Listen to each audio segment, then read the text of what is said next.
Hi everyone, hope you're doing well from wherever you're watching this channel, depending on your time zone.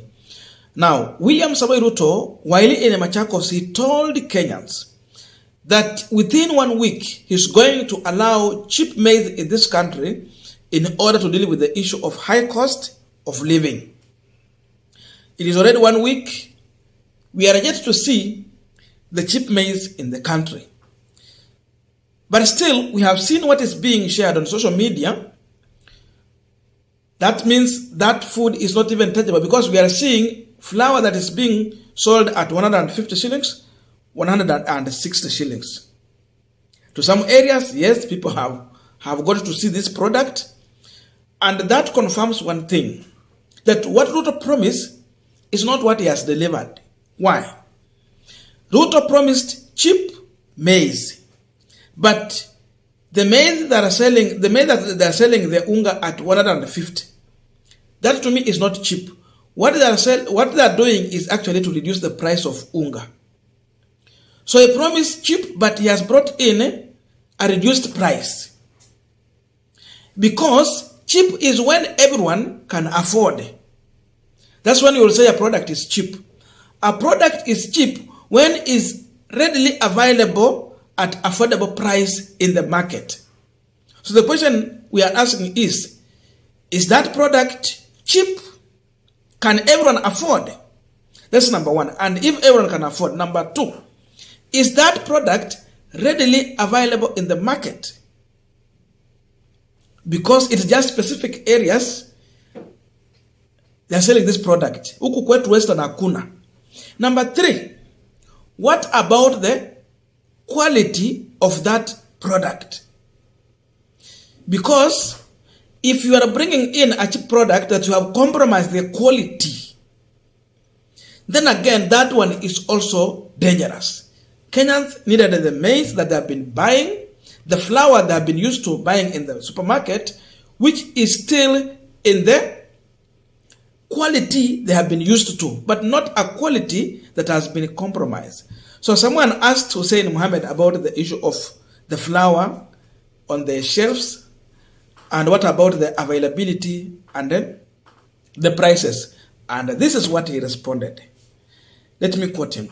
I said prices of unga have dropped to 159 shillings and 160 shillings, depending on the millers. Underline, depending on the millers.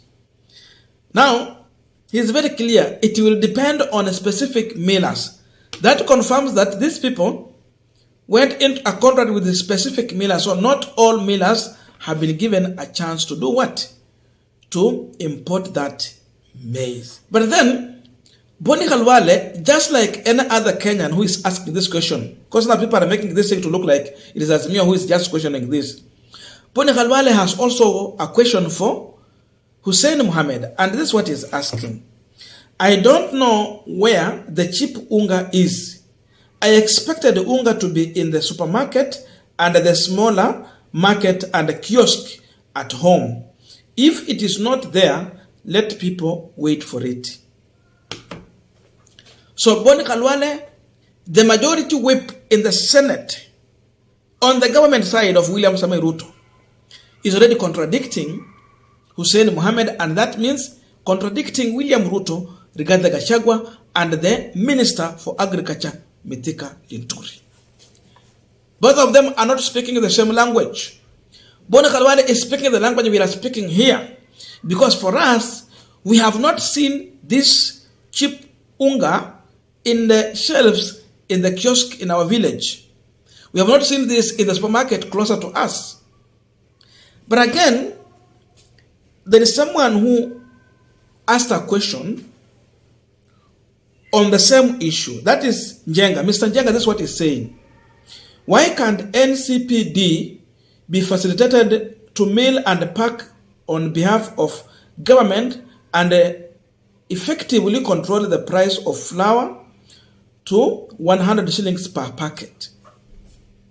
Someone responded to him. Joy Raila, this is what he told him. Do you know why they can't do that? Because your government doesn't care about you. Look at that. Now, the truth of the matter is here for Mr. Njenga. I can tell him. Mr. Njenga, just ask yourself a question. Why is it that the oil importation was allocated to private companies instead of National Oil Corporation? Why? They needed kickback. They need people who are able to work in their interest. So for here, cartels must be used. Hii sasa ndio wakati political financiers have to benefit. But then Pauline Njoroge also is trying to reveal something here. And this is what she said on the same comment, on the same post from Hussein Mohammed. Government had a chance give millers the opportunity to import duty-free maize in order to reduce the cost of unga. Why did the Agriculture Minister Mithika Linturi decided to do instead? He gave some brokers this deal. You see now, brokers comes in. The brokers only cared about profit since they have no brand to protect. So they imported funny maize whose flour is producing soggy ugali. Ile ugali yenye ni soft, wet and soft. That's soggy ugali. These brokers are now trying to sell the maize to millers, but serious millers have refused to buy since they have their brand to protect and they will not agree to lower the quality of their unga to please the government. That's the truth. They will not. You see, brokers have been given a tender to import maize. Then they go and import cheap maize. Now you bring this cheap maize here without the quality. The quality is questionable. Just because they want to get huge profit at the end of the day. You want to kill a profit at the end of the day, but you don't mind about the end consumer of the product. So the millers comes in and say, no, we have been building our brand for many years. And actually it is true. There's no one who can build his brand. You spend your time years to build a brand, then you destroy it in one single day in the name of saving such kind of a government. It cannot happen. And there is something he's sharing here. Just look on the brand that is also supplying this maize, that is supplying this unga at 150, 160 shillings. You check on the expiry date. They produced unga. This unga is going to expire on 29th of April 2023. Today it is 20th. It means in 9 days' time, this unga is going to expire.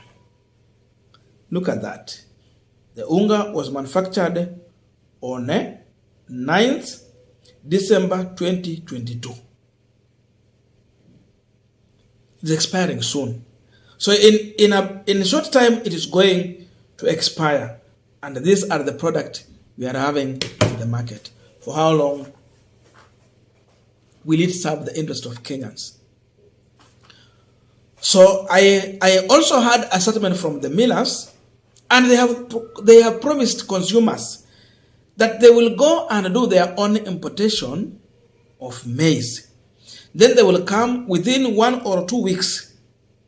Kenyans can have cheap flour on the supermarket so that they can have food in their houses. So here, Mithika Linturi decided to play into the broker gallery.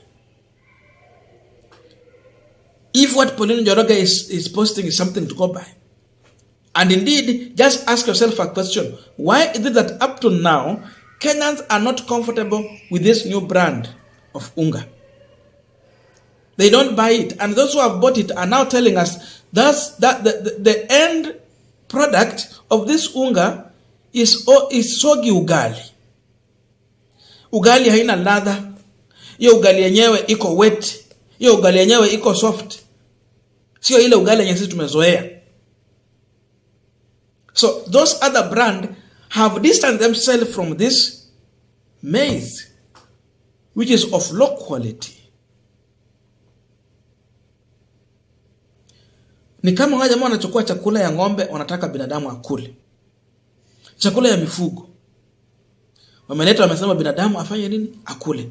And those brand that do not care about themselves, the new brand that we are having now, they are going into contract with them. I also had another story of some politicians and the senior government officials who have gone into contract with the specific millers to do the milling of the flour. Wanna grind. Wakisha grind, you pack for them. After packing for them, you brand those products in manner in which they would want. They work on their own brand. So you brand for them. So it means you work for them, but not using your own brand. Then they will get that product to the market. Unajua ni kwa nini they have refused to allow the issue of someone talked about Jenga talked about the NCPD. You know why they are refusing that? It means the cost of transport, it will be on them. The cost of milling, it will be on them. Unaweza kuwa na mahindi yenye inaweza uzwa shilingi 100 in coast region. But before hiyo mahindi toke coast region ifike western region, hiyo bei itakuwa imefika 180 because of the cost of transport. Ametoka imefika 150. Kabla usiage kwe ni unga 180. So if government wanted, they need to deal with this issue of cheap unga, but still quality, then they were supposed to use channels like NCPB. Washage unga, waeke brand, hata waeke kama ni brand ya serikali ikwe, ile nembo. Then waseme hii unga isiuza zaidi ya shilingi 100. In that way, they would have sorted the problem. But they will not do it because why? They are in business. As simple as that. I don't know your views, but let us meet in the comment section for continuation of this conversation.